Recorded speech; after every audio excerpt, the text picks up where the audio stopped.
Oye, mimi nataka leo niongee na washikaji wenzangu. Wale wazee wa kukaa, yaani uko na masela muda mwingi, uko na masela afu na mke au na mpenzi wako mmoja, yani uko serious. Wewe muda wote uko na masela, uko na masela.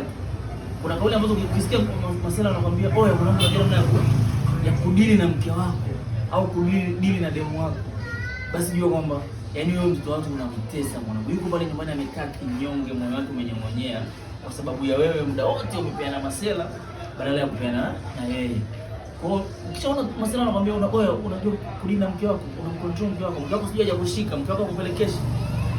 Jua kwamba unamtesa. Mpe muda wake. Mwambie anahitaji muda na wewe. As long as umekuwa na yeye, umemwambia kwa mke wako, basi mpatie muda wake. Masela wake pembeni kidogo, usiwatenge. Sema kwamba watenge masela. Wape muda, lakini punguza muda wa masela, mpe mke wako muda zaidi au mpenzi wako muda zaidi. Nadhani hiyo ndo njia sahihi.